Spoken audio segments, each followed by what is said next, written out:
बिस्मिल्लाहिर्रहमानिर्रहीम। आज हम सेंटर लाइन मेथड को देखेंगे और सेंटर लाइन मेथड के अंदर आपने पहले long wall short wall method तो देख ही लिया है, लेकिन सेंटर लाइन मेथड जो है वो ज़्यादा फ्रीक्वेंटली यूज़ किया जाता है क्योंकि ये जब बहुत ज़्यादा रूम्स आ जाएं, पहले तो हमने एक ही रूम को देखा ना, जब ज़्यादा रूम्स आ जाएं तो उसके लिए सेंटर लाइन मेथड जो है वो ज़्यादा फिजिबल हो जाता है, ज़्यादा ईजी हो जाता है। लेकिन इसको समझने के लिए एक पिक्चर मैंने बनाई है, उसको आप देख लें। और मेन कॉन्सेप्ट जो इसका है वो यही है कि आपके जितने भी वॉल्स हैं उनकी आपने सेंटर लाइंस को आपस में मिलाना है और सेंटर लाइंस को कैलकुलेट करना है। जैसे यहाँ पे जो वॉल्स हैं, ये तीनों वॉल्स जो उसके ऊपर है वो भी, ये वाली, ये वाली, ये वाली और ये वाली, ये 9 इंचज़ की वॉल्स हैं। और ये और ये 4 इंचज़ की वॉल, 4.5 इंच की वॉल है। तो इसके अंदर जो सेंटर लाइन है वो जो भी विड्थ है उसके मुताबिक अलग-अलग कैलकुलेट कर ली जाएगी। यानी जो 9 इंचज़ की सेंटर लाइन है वो अलग कैलकुलेट होगी और जो 4.5 इंचज़ की सेंटर लाइन है वो अलग कैलकुलेट होगी। और अभी हम सिर्फ सुपर स्ट्रक्चर की बात कर रहे हैं और आज हम सुपर स्ट्रक्चर की ही बात करेंगे। नेक्स्ट क्लास में हम देखेंगे कि जब हमने सब स्ट्रक्चर में जाना है तो वो हर लेवल पे सेंटर लाइन कैसे निकलेगी। लेकिन जो भी सेंटर लाइन हो, आपने एक दफ़ा टोटल सेंटर लाइन निकालनी है जो कि आपको प्लान से मिलेगी। यहाँ पे आपको प्लान नज़र आ रहा है जिसके अंदर रूम्स हैं, रूम्स की इंटरनल डायमेंशन आपको गिवन है 10x10, और ये भी 10x10 है, 6x5 और 8x5। और जैसे आपने पहले भी देखा है कि जो जब भी ऐसे हमने डायमेंशन लिखी होगी तो जो पहले लिखी होगी वो हॉरिजॉन्टल होगी, जो बाद में लिखी होगी वो वर्टिकल होगी। तो यहाँ पे देखते हुए जो डायमेंशन लिखी हुई हैं, जो इस तरफ लिखी हुई हैं वो पहले हैं और जो वर्टिकल लिखी हुई हैं वो बाद में। तो अगर आपको कहा जाए कि आपने सेंटर लाइन कैलकुलेट करनी है तो आप कैसे कैलकुलेट करेंगे? अगर सिर्फ हम ऊपर वाली वॉल को अगर देखें तो आपने सेंटर लाइन अगर यहाँ से निकालनी है, जो आपको यहाँ पे रेड डॉट नज़र आ रहा है और इस तरफ रेड डॉट तक आपने अगर सेंटर लाइन निकालनी है तो आप कैसे निकालेंगे कि आप पहले इंटरनल डायमेंशन ऐड कर देंगे जैसे यहाँ पे की हुई है 10+10। फिर आप जो उसके अंदर कोई वॉल आ रही है उसकी जो भी डायमेंशन है वो ऐड कर देंगे, जो कि इस वॉल की डायमेंशन है 9 इंचज़, तो वो बन जाएगा 0.75 फिट। तो वो आपने ऐड कर दिया। फिर आपने दोनों तरफ जब जाना है दूसरी वॉल के सेंटर तक तो 4.5 इंचज़ दोनों तरफ से आएगा, तो वो बन जाएगा 9 इंचज़ और उसको आपने इकट्ठा लिख दिया 0.75 फिट। तो ये आप ऊपर वाली जो वॉल 9 इंचज़ की चल रही है यहाँ से लेके यहाँ तक, उसके लिए आपने सेंटर लाइन निकाल दी है कॉर्नर से थोड़ा सा पहले, क्योंकि सेंटर लाइन जो है वो जब इधर से आ रही होगी तो एक इस तरफ मुड़ जाएगी कॉर्नर से पहले। तो ये आपकी ऊपर वाली जो वॉल है उसकी सेंटर लाइन निकल आएगी 9 इंचज़ की। फिर आप अगर इस तरफ को मूव करना शुरू करें तो आप ऐड करेंगे 10 जो कि यहाँ पे लिख दिया। फिर आप ऐड करेंगे वर्टिकल 5 जो कि यहाँ पे लिख दिया। फिर आप दोनों कॉर्नर्स को अगर देखें तो 9 इंचज़ की वॉल्स का हाफ दोनों तरफ आएगा, यानी 4.5 इंचज़ इधर से ऐड होगा, 4.5 इंचज़ इधर से ऐड होगा, तो ये हो जाएगा 9 इंचज़ 0.75 फिट। और फिर ये जो बीच में है 4.5 इंचज़ की वॉल वो हो जाएगी 4.5 डिवाइडेड बाई 12 0.375 फिट। तो आपकी ये वाली जो वॉल है फ्रॉम सेंटर टू सेंटर वो भी कैलकुलेट हो जाएगी यहाँ पे। फिर आप मूव कर सकते हैं इस तरफ को। यहाँ पे इंटरनल डायमेंशन 6 और 8 गिवन है जो कि यहाँ पे ऐड कर दी। फिर आपने दोनों कॉर्नर्स में से देखना है, हाफ इस वॉल का हाफ इस वॉल का, तो ये बन जाएगा 0.75 फिट जो कि यहाँ पे लिखा हुआ है। और ये जो बीच में 4.5 इंचज़ की वॉल है वो है 0.375 फिट। तो आपकी ये वाली जो 9 इंचज़ की वॉल है ये भी कैलकुलेट हो जाएगी यहाँ से लेके यहाँ तक। और फिर आप अगर मूव करें इस तरफ को तो ये है 5 फिट जो यहाँ पे गिवन है, प्लस यहाँ से 9 इंचज़ का हाफ यानी 4.5 इंचज़ जो कि 12 पे डिवाइड करके हो जाएगा 0.375 फुट। और इस तरफ से 4.5 इंचज़ का हाफ जो कि 12 से डिवाइड करके हो जाएगा 0.1875।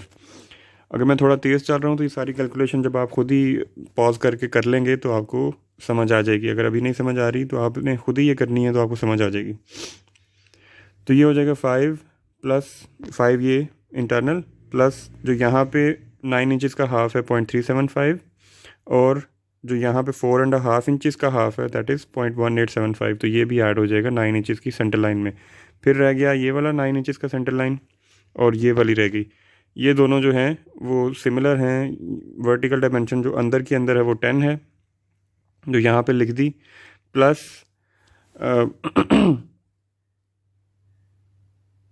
अगर आप ऊपर वाली वॉल को देखते हैं, यानी ऊपर वाले कॉर्नर को देखते हैं, तो यहाँ पे 9 इंचज़ का हाफ आएगा 4.5 इंचज़, जिसको 12 पे डिवाइड करेंगे तो ये हो जाएगा 0.375 फुट, ये ऐड हो गया। और फिर जो नीचे वाली वॉल है वो है 4.5 इंचज़, तो इसका हाफ आ जाएगा 0.1875। ये चूँकि इस तरह की दो वॉल्स हैं तो इसको इकट्ठा ही हमने 2 से मल्टीप्लाई कर दिया। तो ये आपकी सारी जो हो जाएगी, ये 9 इंचज़ की वॉल सारी कवर हो गई हैं, जिसके अंदर हमने यहाँ से पहले ये शुरू किया, फिर इधर आए, फिर ये किया, फिर ये, और फिर ये दोनों। तो आपकी 9 इंचज़ की वॉल जो है वो सारी यहाँ पे लिख दी गई हैं, जिसके अंदर आपने सेंटर टू सेंटर डिस्टेंसेस जो हैं वो कैलकुलेट किए हैं कॉर्नर के सेंटर में जाकर, और उसको जब आप ऐड करेंगे तो ये आ जाएगा। तो ये आपकी हो जाएगी सेंटर लाइन फॉर 9 इंचज़। तो अब आपने 9 इंचज़ पे जब भी काम करना है तो आप ये यूज़ करेंगे, लेकिन कुछ एडजस्टमेंट करके, जो कि हम अभी 4.5 इंचज़ की कैलकुलेशन करने के बाद देखेंगे कि एडजस्टमेंट क्यों करेंगे। तो लेकिन जो पहला स्टेप है वो यही है कि आपने सेंटर लाइंस जो हैं वो कैलकुलेट करनी है। अब आप आएंगे 4.5 इंचज़ की वॉल के लिए। 4.5 इंचज़ की वॉल एक तो ये चल रही है यहाँ से लेके यहाँ तक, इसको कैलकुलेट करेंगे, और दूसरी ये। तो जो पहली है उसके लिए आपने ये 10 ऐड किया, ये 10 ऐड किया, जो कि यहाँ पे दोनों हुए हुए हैं। फिर आपने ये बीच वाले को ऐड कर लिया 0.75, और फिर दोनों तरफ से दोनों वॉल्स का हाफ हाफ किया, जो कि हो गया 0.75। तो आपकी एक ये वाली वॉल जो है वो कैलकुलेट हो जाएगी 4.5 इंचज़ थिकनेस वाली। फिर दूसरी वॉल ये है, इसकी जो आपको डायमेंशन है वो है 6 × 5, 6 हॉरिजॉन्टल है, 5 वर्टिकल है। तो आप वर्टिकल लेंगे 5 वर्टिकल, प्लस नीचे से अगर देखें तो 9 इंचज़ का हाफ 4.5 डिवाइडेड बाई 12 0.375, और ऊपर 4.5 इंचज़ का half divided by 12 that is 0.1875। तो इसको जब आप ऐड कर देंगे तो आपकी 4.5 इंचज़ की थिकनेस की वॉल की सेंटर लाइन जो है वो कैलकुलेट हो जाएगी। तो इस तरह हमने सारी इस पूरे प्लान के अंदर जितनी भी वॉल्स थी उनकी सेंटर लाइन ऐड कर ली है, कैलकुलेट कर ली है। और ये ध्यान रखना है कि आपने हर जो थिकनेस है उसकी अलहदा कैलकुलेट करनी है, यानी 9 इंचज़ की अलहदा कैलकुलेट की है, और 4.5 इंचज़ की आपने अलहदा कैलकुलेट की है। अब हम देखते हैं, ये उसी तरह की फ़िगर है, लेकिन ये मैंने इसलिए यूज़ नहीं की क्योंकि यहाँ पे कैलकुलेशन जो है वो थोड़ी सी आपको कंफ्यूज कर देगी, क्योंकि यहाँ पे जो डायमेंशंस लिखी हुई हैं वो कहीं पे एंड टू एंड लिखी हुई हैं और कहीं पे वो सेंटर से शुरू हो रही हैं। तो इसलिए मैंने ये यूज़ नहीं किया। लेकिन ये अब मैं आपको इसलिए यहाँ पे दिखा रहा हूँ क्योंकि मैंने कहा था कि जो हमने सेंटर लाइन निकाली 9 इंचज़ के लिए अलहदा, 4.5 इंचज़ के लिए अलहदा, लेकिन उसको हम यूज़ करने से पहले कुछ करेक्शंस लगाएंगे, कुछ एडजस्टमेंट करेंगे उसके अंदर। अब क्वेश्चन ये है कि वो एडजस्टमेंट क्यों, उसकी वजह समझने के लिए हम कुछ डिफरेंट तरह के जो जंक्शंस हैं वो देखेंगे यहाँ पे। जैसे कुछ जंक्शन ऐसा है जहाँ पे एक जो वॉल है वो दूसरी वॉल के साथ ऐसे मिल रही है कि एल शेप जंक्शन बन रहा है, जैसे ये बन रहा है यहाँ पे। और इस तरह की और भी आप देख सकते हैं, जो यहाँ पे भी है एल शेप्ड है, ये भी एल शेप्ड है, ये सारे जो हैं वो एल शेप्ड जंक्शन है। अब इस तरह के जंक्शन के अंदर क्या होता है, इसको अगर हम गौर से देखें तो क्या होगा कि वॉल जो है वो जब यहाँ से आ रही है तो सेंटर लाइन हमने यहाँ तक कैलकुलेट कर ली। तो इसको जब हम एस्टिमेशन में यूज़ करेंगे तो ये सारा हिस्सा जो है वो इंक्लूड यानी जहाँ तक सेंटर लाइन चल रही है वहाँ तक वो हम यूज़ कर रहे हैं कैलकुलेशन में, और नीचे तक भी। और जब ये वाली वॉल आएगी तो इसको भी हम जब इसकी एस्टिमेशन के अंदर यूज़ करेंगे तो ये सारा हिस्सा जो है वो हमने यूज़ किया है पीछे तक, जहाँ तक ये सेंटर लाइन आ रही है। लेकिन अगर आप अब देखें कि इसका जो ये वाला कॉर्नर है वो तो कहीं यूज़ ही नहीं हुआ, लेकिन उसके बदले में जो ये वाला कॉर्नर था वो 2 दफ़ा यूज़ हो गया। तो इसका मतलब है कि हमने जब कैलकुलेशन देखनी है सेंटर लाइन की, तो उसके अंदर जब आप एक एल शेप में यहाँ से यहाँ पे चल रहे हैं इस तरह, तो आपका जितना भी मटेरियल आपने क्वांटिटी निकालनी है उसकी, वो एग्जैक्टली कैलकुलेट हो जाएगी। क्यों? क्योंकि अगर एक कॉर्नर इंक्लूड नहीं हुआ तो उसकी जगह दूसरा कॉर्नर जो है वो 2 दफ़ा इंक्लूड हो गया। तो आपकी जो भी डायमेंशन आप यूज़ करेंगे, यानी अगर आप सुपर स्ट्रक्चर के लिए यूज़ कर रहे हैं तो आप 9 इंचज़ के साथ मल्टीप्लाई करेंगे सेंटर लाइन जो आपने निकाली हुई है उसको, तो आपका जो एग्जैक्ट क्वांटिटी है वही निकलेगी। लेकिन इसके बरक्स जो दूसरा टाइप बन रही है, अगर आप यहाँ पे देखें तो यहाँ पे क्या है कि एक वॉल जो है वो दूसरी वॉल के अंदर जा रही है और एक टी शेप जंक्शन जो है वो बना रही है। यहाँ पे भी ऐसे ही है, ये सारे जो है वो इसी तरह ही हैं। तो यहाँ पे क्या इशू होगा कि जब आप ऊपर वाली वॉल को अगर आप देखें तो इसका जब आप मल्टीप्लाई करेंगे, यानी इसकी जो लेंथ है उसको जब आप मल्टीप्लाई करेंगे इसकी विड्थ के साथ, तो ये सारा हिस्सा जो है वो उसके अंदर कवर हो जाएगा।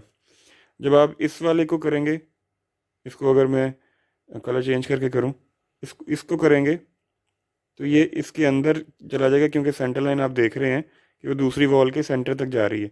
तो ये जो हिस्सा आपको नज़र आ रहा है जो ओवरलैप हो रहा है, वो जो है एक्स्ट्रा कैलकुलेट हो गया है, और उसको हमने कहीं ना कहीं डिडक्ट करना है।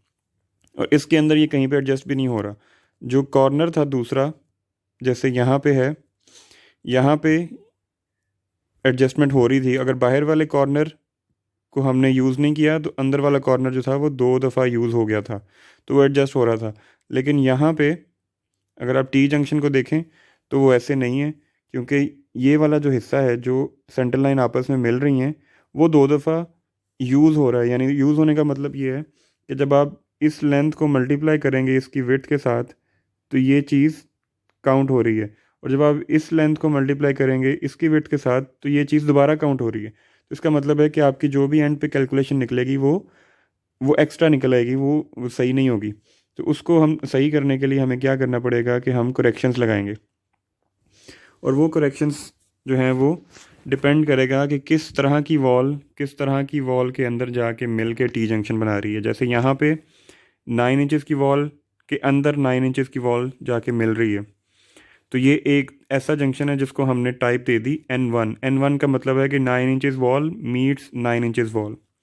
यहाँ पे अगर आप देखें तो ये N2 है। इसके अंदर क्या नज़र आ रहा है कि जो 4.5 इंचज़ की वॉल है वो 9 इंचज़ की वॉल के अंदर जाके मिल रही है, तो इस तरह के जंक्शन को हम कह देंगे N2। यहाँ पे आपको N3 नज़र आ रहा है, उसके अंदर क्या है कि 9 इंचज़ की वॉल 4.5 इंचज़ की वॉल के अंदर जाके मिल रही है, तो ये हो जाएगा N3। और N4 आपको यहाँ पे नज़र आ रहा है कि 4.5 इंचज़ की वॉल जो है वो 4.5 इंचज़ की वॉल के अंदर जाके मिल रही है, तो ये हो जाएगा N4। अब इस पूरे जो प्लान है उसके अंदर आप क्या करेंगे कि N1 टाइप के और N2 N3 N4 टाइप के जो नोड्स हैं, जिनको हम नोड्स कह रहे हैं यहाँ पे या जंक्शन कह रहे हैं, वो आप आइडेंटिफाई कर लेंगे। जैसे एक ये है जिसके अंदर 9 इंचज़ मिल रही है 9 इंचज़ के अंदर, एक ये है जिसके अंदर मिल रही है 4.5 इंचज़ 9 इंचज़ के अंदर। तो आपने डेजिग्नेट कर दिया कि N1 क्या, N2 क्या, N3 क्या, N4 क्या, और वो आपने मेंशन भी कर दिए अगर इस तरह के और भी हैं। जैसे N3 जो हैं वो 2 जंक्शंस हैं, N4 टाइप के जो हैं वो भी 2 हैं, और N1 और N2 के एक एक जंक्शन है। अब आपने इसके अंदर करना क्या है कि जब आप करेक्शन लगा रहे होंगे तो आप यहाँ पे ये फिगर्स देख सकते हैं जो कि उसी तरह केस बने हुए हैं कि case 1 9 inch wall meets 9 inch thick wall. तो आपने जो वॉल मिल रही है, यानी ये जो वॉल इसके अंदर जाके मिल रही है, उसके अंदर से माइनस करना है क्या, इस वॉल की, ये जो वॉल हॉरिजॉन्टल है उस वॉल की हाफ थिकनेस। क्योंकि अब आप खुद ही देखें कि आपकी जो सेंटर लाइन है वो कहाँ तक जा रही है। आपको यहाँ पे नज़र आ रहा होगा कि जो सेंटर लाइन है वो दूसरी वॉल के हाफ तक जा रही है। तो आपने इतना हिस्सा जो ओवरलैप हो रहा था वो माइनस करना है। तो आप इस वॉल में से माइनस करेंगे इस वॉल की हाफ थिकनेस। और इसी तरह जितने भी नोड्स हैं उन सारों के साथ आप यही करेंगे कि जो वॉल मिल रही है, यानी जो वॉल टी का मिलने वाला पार्ट बन रहा है, यानी मिलने वाला पार्ट ये है, यहाँ पे इधर ये है और ये, और जिसके अंदर मिल रही है वो यहाँ पे आपको नज़र आ रही है कि जो जिसके अंदर जाके मिल रही है। तो आपने डिडक्शन करनी है उसके अंदर जो वॉल जाके मिल रही है, क्योंकि वही अंदर जाके ओवरलैप कर रही है। और डिडक्शन करनी क्या है, वो जिसके अंदर जाके मिल रही है उसकी हाफ थिकनेस। तो ये सिंपल कॉन्सेप्ट है, आपने इसको ध्यान रखना है। और ये कॉन्सेप्ट जो है, आप जब टोटल सेंटर लाइन निकाल लेंगे तो आप जिस लेवल पे काम कर रहे होंगे, अगर सुपर स्ट्रक्चर पे काम कर रहे हैं तो जो प्लान के अंदर आपको थिकनेस गिवन है उस वो माइनस कर देंगे हाफ करके। लेकिन अगर आप काम कर रहे हैं एक्सकेवेशन में, तो एक्सकेवेशन में क्या होगा कि आपकी जो डायमेंशन है वो बाहर निकली होंगी, क्योंकि आपके जो वॉल के सबसे नीचे वाले स्टेप्स हैं वो इतना बाहर निकले होंगे। तो फिर आपको जो हाफ थिकनेस माइनस करनी है वो उस लेवल के मुताबिक हाफ थिकनेस होगी। यानी अगर एक्सकेवेशन पे जो थिकनेस है वो 2.875 फीट है, तो आप इस वॉल की सेंटर लाइन में से, अगर आप एक्सकेवेशन पे काम कर रहे हैं तो 2.875 का हाफ माइनस करेंगे। अगर आप सुपर स्ट्रक्चर में काम कर रहे हैं जहाँ पे इसकी थिकनेस जो है वो 9 इंचेस है, तो आप इस वॉल की सेंटर लाइन में से 9 इंचेस का हाफ माइनस करेंगे, अगर आप सुपर स्ट्रक्चर की कोई भी चीज़ कैलकुलेट कर रहे हैं तो ये कॉन्सेप्ट है, इसको आपने पहले समझना है फिर इम्प्लीमेंट करना है। और अगर आपको नहीं समझ आएगा तो आप ग्रुप में के अंदर क्वेश्चन जो है वो पूछ सकते हैं। और इसके बाद जो हम असाइनमेंट कर रहे हैं वो मैं आपको बता देता हूँ। ये जो यहाँ पे कैलकुलेशन हुई हुई है, एक तो यहाँ पे डायमेंशन जो है वो बहुत ज़्यादा क्लियर नहीं है कि कौन सी डायमेंशन कहाँ से शुरू होकर कहाँ तक जा रही है, इसलिए इसको इग्नोर करें और जो मैंने आपको पहले दिखाया है उसी को यूज़ करें। अब ये जो क्वेश्चन आगे है ये आपने पहले कर ली है लॉन्ग वॉल और शॉर्ट वॉल मेथड से, लेकिन अब हम करेंगे सेंटर लाइन मेथड से। अब सेंटर लाइन मेथड के अंदर क्या करना, पहला स्टेप है कि आपने सेंटर लाइन कैलकुलेट करनी है। आपके पास इंटरनल डायमेंशन गिवन है, सेंटर लाइन कैलकुलेट करना ऐसे जगह पे जहाँ पे सारे ही एल जंक्शन बन रहे हैं, तो आपको कोई इशू नहीं होगा। क्यों नहीं होगा? क्योंकि आपने सिर्फ सिंपल सेंटर लाइन निकालनी है और उसको ऐड अप करते जाना है। तो सेंटर लाइन निकालने का क्या तरीका है कि अगर ये 14 फीट है तो इसके अंदर हाफ इधर से और हाफ इधर से ऐड करना है, तो वो बन जाएगा 14 प्लस 0.75। और फिर अगर आप उसको यहाँ वाली को भी ऐड कर देंगे तो वो 2 से मल्टीप्लाई कर देंगे, और इधर को जब जाएंगे तो वो हो जाएगा 10 प्लस 0.75, हाफ इधर से मिला के 0.75, और उसको 2 से मल्टीप्लाई कर देंगे तो इधर वाला भी ऐड हो जाएगा। तो यहाँ पे अगर नीचे देखें, जब हमने सेंटर लाइन से काम करना है तो यही काम जो है वो हुआ हुआ है कि 10 feet 9 inches plus 14 feet 9 inches, सारों को 2 से मल्टीप्लाई कर दिया तो आपकी सेंटर लाइन निकल आई है 51 फीट। अब ये एक सिंपल रूम के लिए बहुत इजी है, लेकिन जिस तरह हमने ऊपर एक एग्जांपल की है उसके लिए आपको ध्यान रखना पड़ेगा कि कौन कौन सी नोड्स बन रही हैं, उनकी डिडक्शन जो है वो उस स्टेप पे लगेगी, लेकिन वो हम नेक्स्ट वीक में उसकी प्रैक्टिस करेंगे। इस वीक के लिए आपने यही आपने क्वेश्चन पहले लॉन्ग वॉल और शॉर्ट वॉल मेथड से किया था वही अब आप सेंटर लाइन मेथड से करेंगे। सिंपल जो फ़र्क है वो ये है कि आपकी अब लेंथ यहाँ पे देख लें कि वो एक ही हो गई है। क्यों एक ही हो गई है? क्योंकि यहाँ पे सारे एल जंक्शन थे। अगर कहीं पे टी जंक्शन होता तो अर्थवर्क के लिए, टर्माइट प्रूफिंग के लिए डिफरेंट लेंथ निकलती, सुपर स्ट्रक्चर के लिए लेंथ जो है वो प्लान से निकलती। हम जब नेक्स्ट क्लास में प्रैक्टिस करेंगे तो आपको तब भी समझ आ जाएगी, लेकिन अभी के लिए सिंपल अर्थवर्क के लिए आपने क्या किया, एक ही अब सेंटर लाइन है तो आपका नंबर जो है वो 1 हो जाएगा। लेंथ डाल देंगे, जो उसकी विड्थ है वो आपने क्रॉस सेक्शन से देख लेनी है और हाइट भी वहीं से देख लेनी है, आपने सिंपल वैल्यूज़ पुट करके मल्टीप्लाई कर देना। तो इसके अंदर आपको सेंटर लाइन मेथड के अंदर आपको एक दफ़ा पहले मेहनत करनी पड़ती है ज़्यादा, बाद में मेहनत कम हो जाती है as compare to long wall and short wall method. तो आपने इस वीक के अंदर यही काम जो है वो यानी यही क्वेश्चन करना है